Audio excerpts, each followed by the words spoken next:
हाय मेरे JKD and welcome to Edu Captain channel once again. तो मेरे भाइयों और बहनों, जो आज का हमारा एजेंडा है वो है अकाउंटिंग रेशियोज।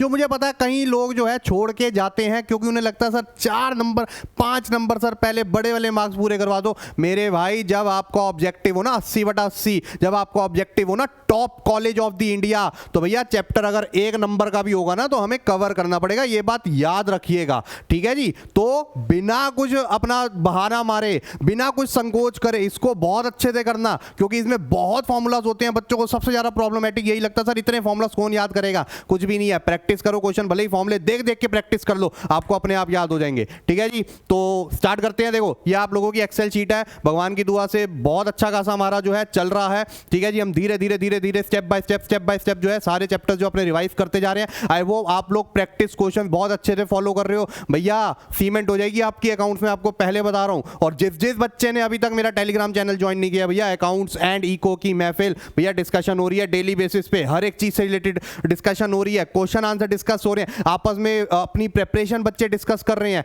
ठीक है जी। तो जल्दी से ज्वाइन करो, बहुत वैल्यूएबल आज की डेट में सबसे वैल्यूएबल चीज है। दूसरों के साथ इंटरेक्शन, कॉन्फिडेंस मिलेगा, प्रिपरेशन करने के लिए एक मोटिवेशन मिलेगा, ठीक है जी। चलिए स्टार्ट करते हैं जल्दी से। हमारा जो आज का एजेंडा है वो है अकाउंटिंग रेशियोज, ठीक है। बहुत ईजी, निहायत ईजी चैप्टर, निहायत ईजी चैप्टर। चलो आ जाओ। तो अकाउंटिंग रेशियोज क्या होता है? देखो, सबसे पहली बात समझो, रेशियोज में क्या होता है, मैथमेटिकल फॉर्मूलाज इसमें यूज होते हैं। लेकिन हम यहाँ पर सिर्फ रेशियोज नहीं पढ़ रहे हैं, हम पढ़ रहे हैं अकाउंटिंग रेशियो। रेशियो हमेशा किसी चीज की रिलेशन बताता है, और जब हम उसके आगे वर्ड डाल देते हैं अकाउंटिंग, तो इसका मतलब है वो अकाउंटिंग जो एलिमेंट्स हम निकाल रहे हैं, अकाउंटिंग जो वैल्यूज हम निकाल रहे हैं, उनके बीच में रिलेशन एस्टेब्लिश कर रहा है एज पर आर ऑब्जेक्टिव कि हम पर्टिकुलर चीज से चाहते क्या है। तो accounting ratio is nothing but an arithmetical relationship between accounting variables. देखो, लास्ट ईयर एक क्वेश्चन आया था, थ्योरी क्वेश्चन था 3 नंबर का बोर्ड एग्जाम में, कि भैया कौन सा ऐसा जो है चीज हम यूज करते हैं अर्थमेटिकल। सिर्फ एक वर्ड बच्चों ने जो है अर्थमेटिकल पकड़ लिया और वहां से जो है आपका आंसर डिटेक्ट हो गया था, which is ratios. Theory question था,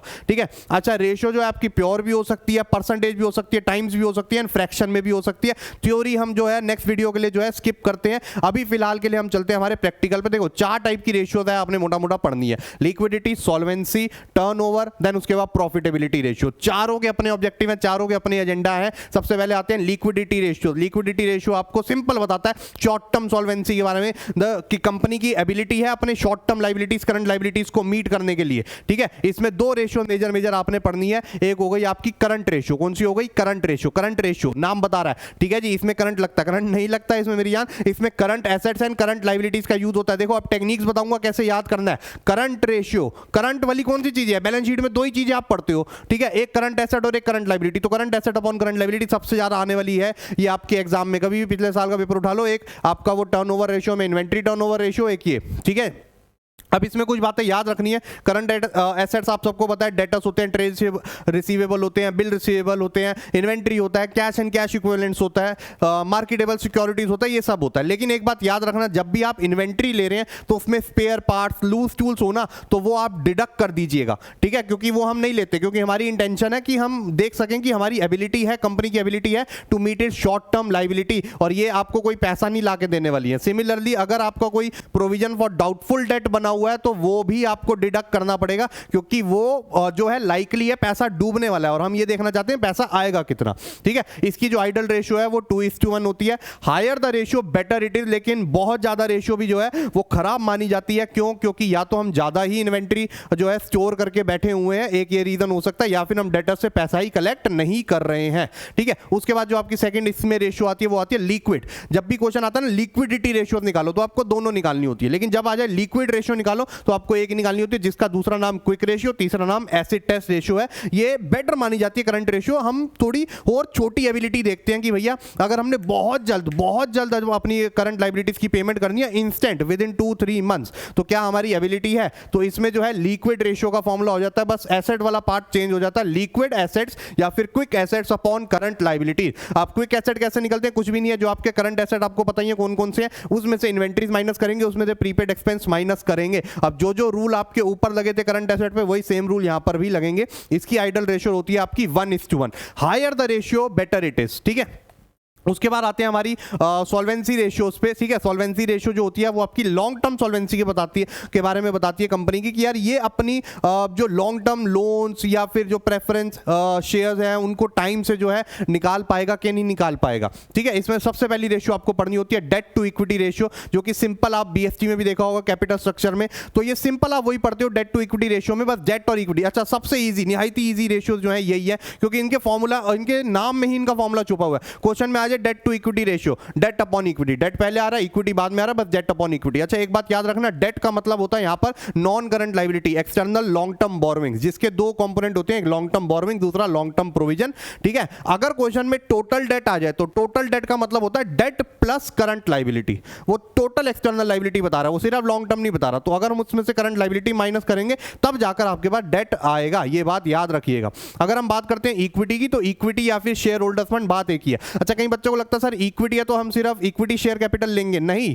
इक्विटी का मतलब है पूरी शेयर कैपिटल, भले ही वो इक्विटी हो या प्रेफरेंस शेयर कैपिटल हो, ठीक है, जिसका फॉर्मूला होता है लायबिलिटी अप्रोच से share capital plus reserve and surplus, और एसेट अप्रोच से total asset minus total debt, या फिर non current asset plus working capital minus debt, या फिर जो आपका वर्किंग कैपिटल का फॉर्मूला क्या होता है, current asset minus current liability, जो करंट रेशियो में भी कई बार यूज हो जाता है। ये सारे फॉर्मूला विद प्रैक्टिस याद होंगे, विद प्रैक्टिस। ऐसे याद करने के लिए बैठोगे भैया, ये कोई आपकी हिंदी की डिक्टेशन नहीं है, टीचर ने बोला ये 10 वर्ड याद कर अभी लिखवाऊंगी, वो वाली गेम नहीं है, ये प्रैक्टिस से ही बैठेगा दिमाग में, ठीक है।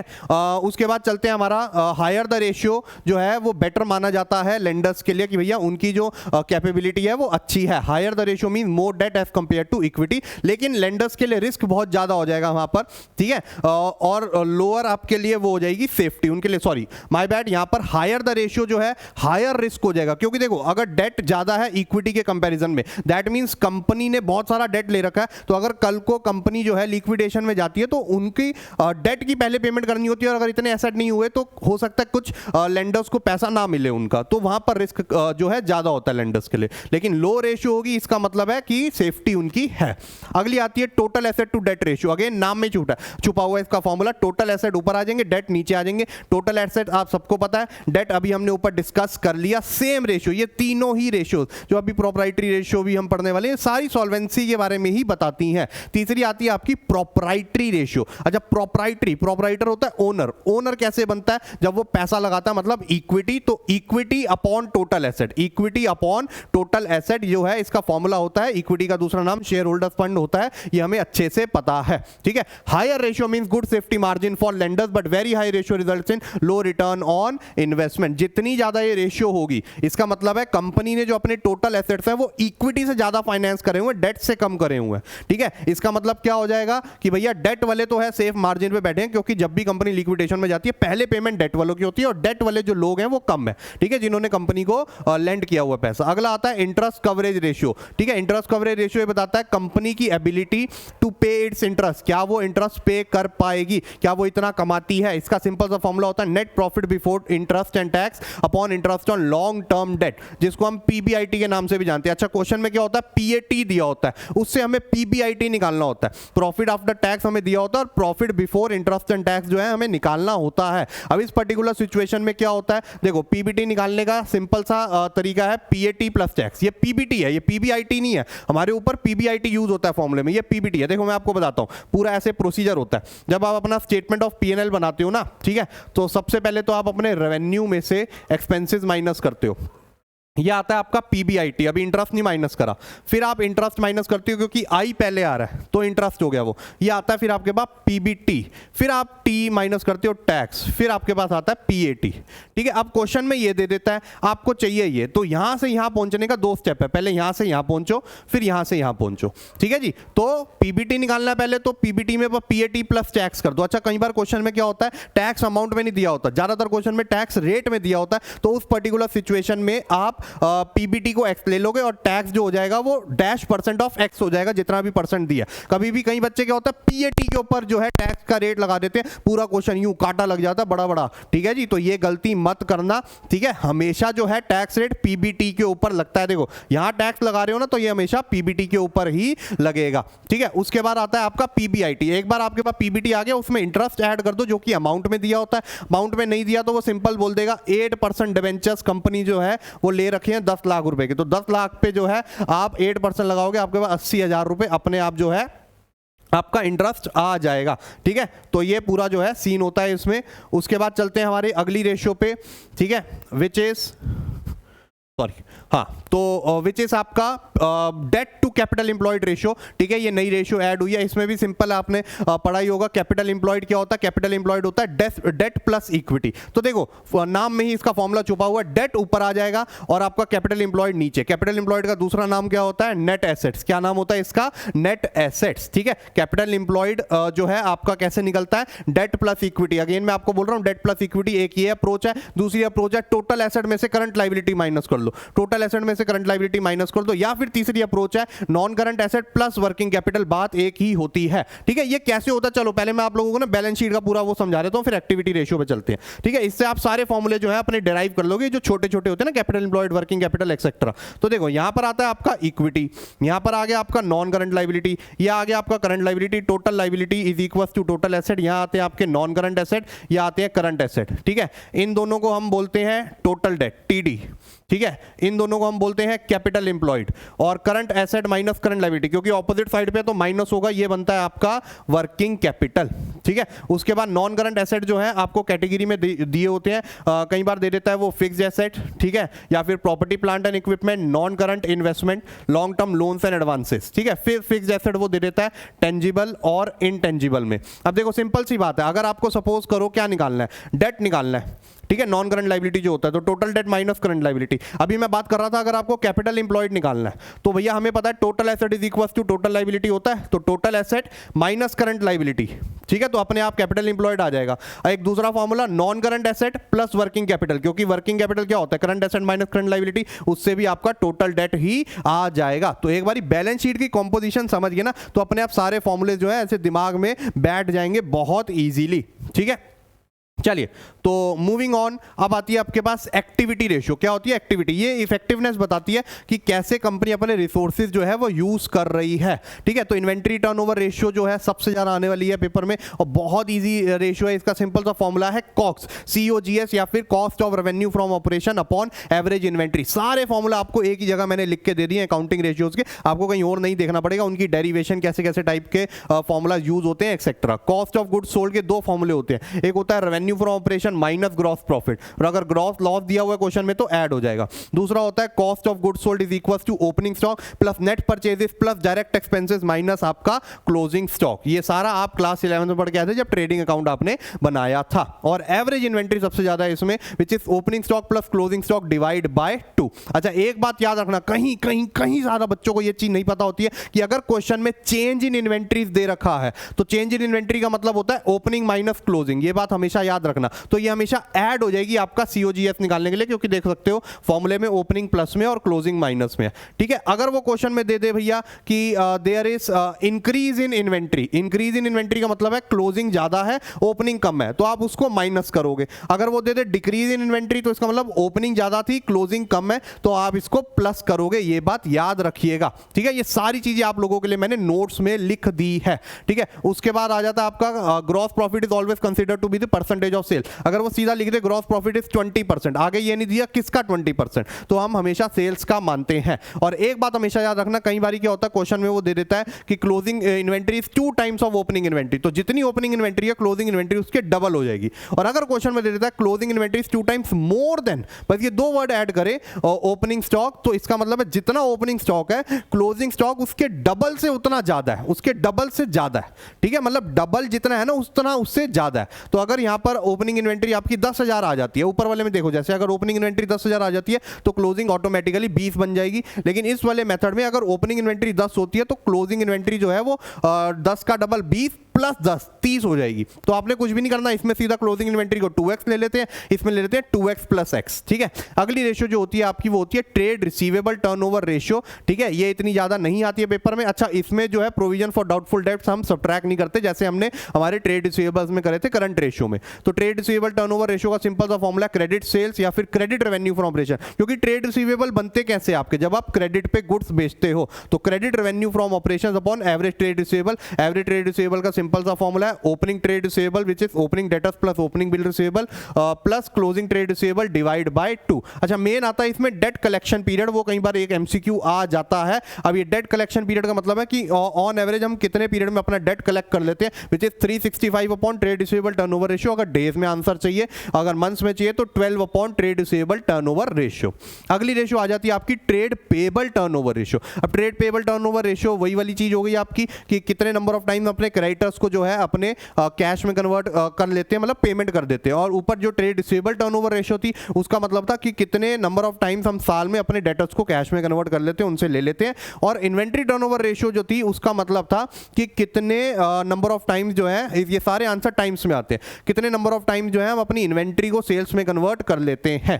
तो trade payable turnover ratio, trade payable कैसे ओरिजिनेट होते हैं, जब हम क्रेडिट परचेजेस करते हैं तो net credit purchases upon average trade payable. अच्छा कई बार ऊपर बताना भूल गया आपको, कई बार क्या होता है क्रेडिट सेल्स नहीं दी होती क्वेश्चन में, वो टोटल सेल्स दे देगा, कैश सेल्स दे देगा, या फिर टोटल सेल्स दे देगा, कैश और क्रेडिट में रिलेशनशिप दे देगा। तो हमें अच्छे से पता है total sales, total RFO is equal to cash sales plus credit sales minus आपका सेल्स रिटर्न। ठीक है, तो सेल्स रिटर्न भी माइनस होता है क्योंकि नेट क्रेडिट सेल्स यहां पर यूज होता है। एंड सिमिलरली यहां पर net credit purchases which is total purchase is equal to cash purchase plus credit purchase minus purchase return. ठीक है, तो एवरेज पेमेंट पीरियड जैसे ऊपर डेट कलेक्शन पीरियड था, इसमें एवरेज पेमेंट पीरियड होता है विच इज 365 अपॉन टीपीटीआर और यहां पर होता है 12 अपॉन टीपीटीआर।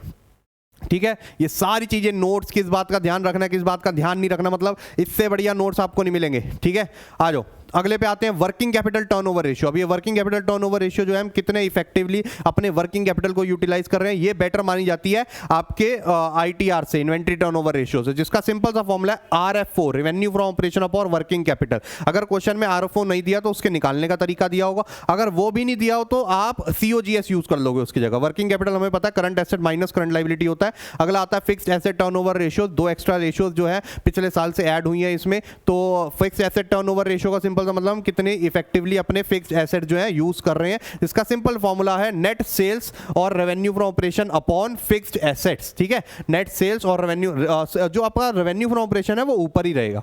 ठीक है, सिमिलरली आपका जो अगला आ जाता है वो आता है नेट एसेट टर्नओवर, वो फिक्स्ड एसेट था, ये नेट एसेट। नेट एसेट्स होते हैं आपके कैपिटल एम्प्लॉयड। ठीक है, which is total asset minus जो है आपकी करंट लायबिलिटी, जिसका सिंपल सा फॉर्मूला हो गया revenue from operation upon average trade assets. ठीक है, और सॉरी यहां पर होगा average net asset, total asset नहीं, एवरेज नेट एसेट। ठीक है, उसके बाद आ जाता है आपकी प्रॉफिटेबिलिटी रेशियो, जो बताता है कि कंपनी की अर्निंग कैपेसिटी कितनी है। ठीक है, ये उसकी अर्निंग कैपेसिटी, उसकी प्रॉफिटेबिलिटी के बारे में बताता है, जिसमें सबसे पहली रेशियो आ जाती है आपकी ग्रॉस प्रॉफिट रेशियो, जिसका सिंपल सा फॉर्मूला है, अच्छा ये सारी रेशियोज में आरएफओ जो है आपका नीचे आता है, डिनोमिनेटर बनता है इनटू 100, इन सब के आंसर जो है परसेंटेज में आते हैं। तो gross profit ratio is equal to gross profit upon revenue from operation into 100, gross profit upon revenue from operation into 100। और ग्रॉस प्रॉफिट जो है आरएफओ माइनस सीओजीएस का तरीके से भी निकल सकता है, या फिर कई बारी जो है वो रिलेशन दे देता है कि gross profit is 25% of cost, मतलब कॉस्ट ऑफ गुड्स सोल्ड या फिर सेल्स। ठीक है, उसके बाद अगली आती है आपकी ऑपरेटिंग प्रॉफिट रेशियो। अच्छा ऑपरेटिंग प्रॉफिट रेशियो में क्या होता है, सॉरी ऑपरेटिंग प्रॉफिट रेशियो नहीं है ये, माय बैड, यहां पर ऑपरेटिंग रेशियो है। ये कौन सी रेशियो है, ऑपरेटिंग रेशियो है, तो इसको हटा देना। ऑपरेटिंग कॉस्ट भी जिसे हम जो है यहां पर बोलते हैं। ठीक है, तो ऑपरेटिंग रेशियो जो होती है वो क्या होती है, ऑपरेटिंग रेशियो बताती है कि हमारे ऑन एवरेज सेल्स का कितना परसेंटेज जो है ऑपरेटिंग कॉस्ट में लग रहा है। ठीक है, और इसका सिंपल सा फॉर्मूला यहां पर ध्यान से देखिए, operating cost upon RFO into 100। अब ये बहुत इंपॉर्टेंट है, ऑपरेटिंग कॉस्ट कैसे निकलती है। ठीक है, ऑपरेटिंग कॉस्ट होता है COGS from operations plus operating expenses. अच्छा सीओजीएस तो हम निकाल लेंगे, ऑपरेटिंग एक्सपेंसेस कौन कौन से होते हैं, जैसे एम्प्लॉय बेनिफिट एक्सपेंसेस, जैसे डेप्रिसिएशन अमोर्टाइजेशन, जैसे अदर एक्सपेंसेस, जैसे office expense, administration expense, selling and distribution, जो मेन बिजनेस से रिलेटेड है, इसमें फाइनेंस कॉस्ट नहीं आती है। ठीक है, अगला आता है आपका operating profit ratio. Operating profit ratio क्या होता है, ये सिंपल बताता है कि हम कितना परसेंटेज जो है अपने बिजनेस, अपने सेल से अपने बिजनेस की इनकम कमा रहे हैं। Sorry operating profit upon net sales into 100, जिसका सिंपल सा फॉर्मूला हो गया net sales minus operating cost, या फिर net sales minus COGS minus operating expenses. ठीक है, gross profit minus operating expenses, या फिर net profit plus non operating expenses minus non operating income. 10,000 फॉर्मूले इसी के देखने को मिलते हैं। अच्छा एक बात याद रखना, operating ratio plus operating profit ratio is equal to 100%। कई बार सीधा एमसीक्यू आ जाता है, भैया ऑपरेटिंग रेशियो जो है वो 80% चल रही है, ऑपरेटिंग प्रॉफिट रेशियो बताओ, बस 100 से माइनस कर दो 20% आ जाएगी। अगला आ जाएगा net profit ratio. Net profit ratio का सिंपल है net profit upon RFO into 100, ठीक है। अच्छा क्वेश्चन में RFO दे दे तो इसका मतलब है उसमें नेट सेल्स ऑलरेडी माइनस हो रखी है, और नेट सेल्स दे दे तो उसमें आपको माइनस करके नेट सेल्स निकलेगी। That mean net sales is equal to RFO। Net profit कैसे निकलता है? Operating profit plus non operating income minus non operating expenses, ठीक है। अच्छा इसका भी चलो मैं आपको ना सारा जो है फंडा दे देता हूं, आपको ये भी क्लियर हो जाएगा। चलो हम स्टेटमेंट ऑफ P&L का जो है थोड़ा सा फॉर्मेट समझ लेते हैं, ट्रेडिंग एंड P&L का। देखो यहां पर आती है सेल्स, यहां पर आता है COGS, तब जाके आता है आपका ग्रॉस प्रॉफिट, फिर ये ग्रॉस प्रॉफिट आता है यहां पर, ठीक है। फिर आप उसमें से सारे इनडायरेक्ट एक्सपेंसेस वो ट्रेडिंग में आपने करा, लेकिन इसका और बाइफर्केशन क्या होता है, यहां पर आपके ऑपरेटिंग एक्सपेंस माइनस होते हैं, तब जाके आता है आपके पास ऑपरेटिंग प्रॉफिट, ठीक है जी। फिर ये ऑपरेटिंग प्रॉफिट यहां पर यूज होता है, और इसमें से आपके नॉन ऑपरेटिंग एक्सपेंसेस जो है माइनस होते हैं, एंड नॉन ऑपरेटिंग इनकम जो है ऐड होती है, तब जाके आपके पास आता है नेट प्रॉफिट। अब आप देखो कोई भी फॉर्मूला अगर आपको डिराइव करना है अपने आप आ जाएगा। जैसे अगर मैं बात करूं ये वाला फॉर्मूला है, operating profit is equal to net profit minus plus non operating expenses minus non operating income. देखो नेट प्रॉफिट में ये सेम साइड के ऐड हो जाएंगे, नॉन ऑपरेटिंग एक्सपेंस ऐड हो जाएंगे, और non operating income opposite side पे माइनस होगी, तब जाके आपका ऑपरेटिंग प्रॉफिट आएगा, क्योंकि हम रिवर्स जा रहे हैं ना अब ऑर्डर में, ठीक है। और अगर मैं आऊं आपको ऑपरेटिंग प्रॉफिट इस वाले वे से निकालना है, तो ग्रॉस प्रॉफिट में ऑपरेटिंग एक्सपेंस माइनस कर दो, क्योंकि ऑपोजिट है, तो ऑपरेटिंग प्रॉफिट यहां से भी आ जाएगा। या फिर सेल्स में COGS माइनस करो और ऑपरेटिंग एक्सपेंस माइनस करो, ऑपरेटिंग प्रॉफिट वहां से भी आ जाएगा। बस ये चीज समझ आ जाएगी आपको, तो अपने आप सारी गेम जो है आपको समझ आ जाएगी, ठीक है। तो नेट प्रॉफिट रेशियो जो है net profit upon net sales into 100, इसके भी वही फॉर्मूला, एक बार आप वो समझ जाओगे तो अपने आप सारी गेम समझ में आ जाएगी। और आखिरी रेशियो आपकी आ जाती है ROI रेशियो। ROI रेशियो जो है वो बताता है कि जो है इन्वेस्टर्स का पैसा सही लग रहा है, अच्छा हम कमा पा रहे हैं कि नहीं कमा रहे, जिसका सिंपल सा फॉर्मूला अगेन PBIT जो हमने निकालना सीखा हुआ है, upon capital employed into 100। Capital employed होता है shareholders fund plus debt, ठीक है। तो ये होती है आपकी सारी की सारी रेशियो। चलो ये देखो ये सारे आपके जो है प्रैक्टिस क्वेश्चन जो है यहाँ पर डले हुए हैं, थोड़े से क्वेश्चन कर लेते हैं, एक दो क्वेश्चन, ठीक है। फिर हम जो है इसको क्लोज कर देंगे, क्योंकि यार इसकी प्रैक्टिस करोगे तभी बेटर। आप सोचो कोई आपको फॉर्मूलेज रटवा दे, भैया आज रटोगे पेपर में भूल जाओ, क्योंकि वहां पर नर्वस होते हो, एंशियस होते हो, तो ज्यादा बेटर है प्रैक्टिस कर लो, कोई दिक्कत नहीं है। 4 का है, 5 नंबर का है, इतनी सारा प्रैक्टिस क्यों करें हम, ठीक है। देखो मेन रेशियो कर लो, करंट रेशियो बहुत इंपॉर्टेंट है, क्विक रेशियो बहुत इंपॉर्टेंट है, इंक्रीज डिक्रीज वाले जो है क्वेश्चंस कर लो, ठीक है। उसके अलावा आपके इन्वेंट्री टर्नओवर रेशियो के कर लो, सॉल्वेंसी के कर लो, ठीक है। मतलब ऑलमोस्ट करने सबके हैं, लेकिन प्रेफरेंस के अकॉर्डिंग करो। करंट रेशियो सबसे ज्यादा आती है, वो कर लो, ठीक है। इन्वेंट्री टर्नओवर रेशियो उसके बाद आती है, तो वो कर लो। फिर सॉल्वेंसी रेशियो के थोड़े कम कर लो, प्रॉफिटेबिलिटी के रेशियो थोड़े और कम कर लो। अब जैसे इस क्वेश्चन में उसने क्या बोला है, इस क्वेश्चन में हमसे उसने मांगा है total asset to debt ratio, total asset to debt ratio. अब उसने हमसे total asset to debt ratio मांगा, जिसका सिंपल सा फॉर्मूला होता है total asset upon debt. Total debt नहीं डेट, क्योंकि टोटल डेट में करंट लायबिलिटी ऐड हो जाती है। इसका करंट एसेट हमें दे रखे हैं, चलो गुड। वर्किंग कैपिटल दे रखी है, चलो गुड, ठीक है। और हमें यह पता है कि भैया वर्किंग कैपिटल जो होता है वो current asset minus current liability होता है। अगर वर्किंग कैपिटल उसने मेरे को 6,50,000 दे दी है और करंट एसेट 11 लाख है, ठीक है, तो करंट लायबिलिटी जरूर आपकी रही होगी 4,50,000 रुपए। कितनी रही होगी? 4,50,000 रुपए आपके पास अपने आप आ जाएगा, ठीक है जी। अच्छा उसने दूसरी चीज क्या दिया, अच्छा करंट लायबिलिटी हमें चाहिए नहीं थी, फिर भी क्यों लिख ली, क्योंकि देखो आपको टोटल डेट दिया हुआ है, which is debt plus current liability. Total debt आपको दे रखा है 19,50,000, जिसमें से आपको करंट लायबिलिटी जो दे रखी है वो दे रखी है 4,50,000 रुपए। कितनी दे रखी है? 450। अब माइनस करेंगे 450 तो आपके पास ऑटोमेटिकली जो है वो डेट आ जाएगा 15 लाख रुपए। कितना आ जाएगा? 15 लाख रुपए। चलो एक कंपोनेंट तो मिल गया हमें डेट। अब आते हैं आपके, देखो शेयर होल्डर फंड है, रिजर्व एंड सरप्लस है, हमें चाहिए टोटल एसेट। हमें ये पता है total asset is equal to total liability होता है, और टोटल लायबिलिटी के कंपोनेंट क्या होते हैं? इक्विटी प्लस आपका डेट प्लस करंट लायबिलिटी, ठीक है। अच्छा इक्विटी मतलब शेयर होल्डर फंड जो कि सीधा दिया हुआ 750, उसमें 250 ऐड मत कर देना शेयर होल्डर फंड का। अगर यहां पर दिया होता शेयर कैपिटल तब हम रिजर्व एंड सरप्लस ऐड करते। शेयर होल्डर फंड में तो ऑलरेडी इंक्लूडेड है। देखो ये थोड़ा समझदारी की गेम थी, ये अटेंटिव रहोगे तभी पता चलेगा। शेयर होल्डर फंड उसने दे दिया, इसका मतलब इक्विटी ही हो गया पूरा का पूरा, जो कि हो गया 750। इसमें डेट हमारा आया था 15 लाख रुपए, और जिसमें हमारी करंट लायबिलिटी आई थी आपकी 450, ठीक है जी। तो आ जाओ देखते हैं इसको। 7 और 4 11 और 12 और 15 होते हैं 27 लाख रुपए। कितने होते हैं? 27 लाख रुपए। तो बस इधर डाल दोगे 27 लाख, ठीक है। और डेट आपका आ ही गया था 15 लाख रुपए। बस इसको सॉल्व कर लोगे, ठीक है। 3 से काटे, 3 से कटेगा 9 लाख और 3 से कटेगा आपका 5 लाख, ठीक है। ये कट जाएगा और ये हो जाएगा आपका 1.8:1, 1.8:1। ठीक है, तो ये आपका पूरा ऐसे क्वेश्चन सॉल्व करते हैं। एक करते हैं इंक्रीज डिक्रीज वाला, वो बड़े इंटरेस्टिंग होते हैं और जो है सीधा 4 नंबर में आते हैं। कई बच्चों को जो फॉर्मूले याद नहीं होते वो इंक्रीज डिक्रीज वाले कर ले, उनके लिए जो है बेड़ा पार हो जाएगा अकाउंटिंग रेशियोज का। ठीक है, चलो आ जाओ इंक्रीज डिक्रीज वाले क्वेश्चन पे आते हैं। देखो पूरे भरपूर हर वेराइटी के क्वेश्चन आपको मिलेंगे इस प्रैक्टिस शीट में, ये कर लो अच्छे से, आपकी बहुत तगड़ी रिविजन हो जाएगी अकाउंटिंग की, अकाउंटिंग रेशियोज की। ठीक है, चलो चलो चलो चलो भाई किधर है, आजा किधर है। देखो एक तो ऐसे वाले भी मिल जाएंगे जो 1-1 नंबर वाले होंगे, ठीक है, और एक सीधा 4-4 नंबर वाले होते हैं। 4 पार्ट्स होते हैं, उनको आपको बताना होता है। जैसे ये वाला क्वेश्चन हो गया, उसने बोला क्विक रेशियो जो है वो 1:1 है। ठीक है, और जो है आप इसमें मुझे बताइए कि ये रेशियो को इंक्रीज करेगा डिक्रीज करेगा फॉलोइंग ट्रांजेक्शन। अगर आप इंश्योरेंस प्रीमियम एडवांस पे कर रहे हो 10,000 रुपये, देखो सबसे पहले तो क्विक एसेट का फॉर्मूला लिख लो, विच इज क्विक रेशियो का formula is quick asset upon current liability. ठीक है, quick asset upon current liability. अच्छा यहां पर ध्यान से देखना, जिन बच्चों को इसमें प्रॉब्लम आती है ना, आप क्या करो, उसने 1:1 बोला ना, मैं अपनी तरफ से ना एज्यूम कर लेता हूं, मैं अपनी तरफ से एज्यूम कर लेता हूं कि भैया सपोज करो क्विक एसेट भी 10,000 के रहे होंगे और आपकी करंट लाइबिलिटी भी 10 की रही होगी, तब 1:1 बनेगा। ऐसे 2:1 बोलता तो 20-10 ले लेता, मैं अपनी तरफ से अमाउंट एज्यूम कर लेता हूं रफ में। ठीक है, ठीक है, उसके बाद उसने क्या बोला, paid insurance premium in advance 10,000 रुपए, paid insurance premium in advance 10,000। जब पेमेंट करी है तो सपोज उसने 10,000 दे दिया तो इसको 1 लाख ले लो, वरना जीरो ही हो जाएगा। अब इसमें 10,000 जो है मैंने माइनस कर दिया। ठीक है, और दूसरा बढ़ेगा क्या, दूसरा एस्पेक्ट क्या होता है, क्योंकि ड्युअलिटी प्रिंसिपल है तो दूसरा एस्पेक्ट भी होगा जो कि हो जाएगा आपके प्रीपेड एक्सपेंसेस। जब भी कोई एक्सपेंस एडवांस में पे कर दो प्रीपेड एक्सपेंस, और हमें अच्छे से पता है कि prepaid expenses is not your part of quick ratio. ठीक है, तो ये मतलब बन गया आपका 90,000 अपॉन 1 लाख रुपए, जो कि 0.9:1 आ जाएगा, 0.9:1, जो कि मतलब है आपकी जो रेशियो है इससे डिक्रीज होगी। अच्छा आपने ये पूरा एक्सप्लेन नहीं करना, ये समझ लो, ये पूरा आपको एक्सप्लेन नहीं करना है यहाँ पर।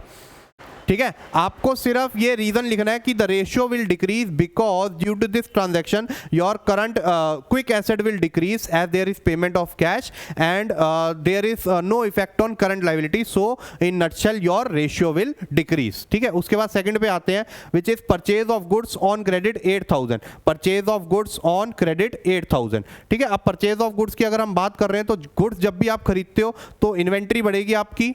ठीक है, लेकिन इन्वेंट्री अगेन पार्ट नहीं होता हमारे जो है क्विक एसेट का है।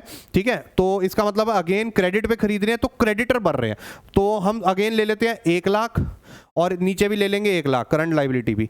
अब आपने इन्वेंट्री बढ़ गई तो वो तो क्विक एसेट का पार्ट नहीं होते, लेकिन क्रेडिटर बढ़ गए तो वो करंट लाइबिलिटी को बढ़ाएंगे।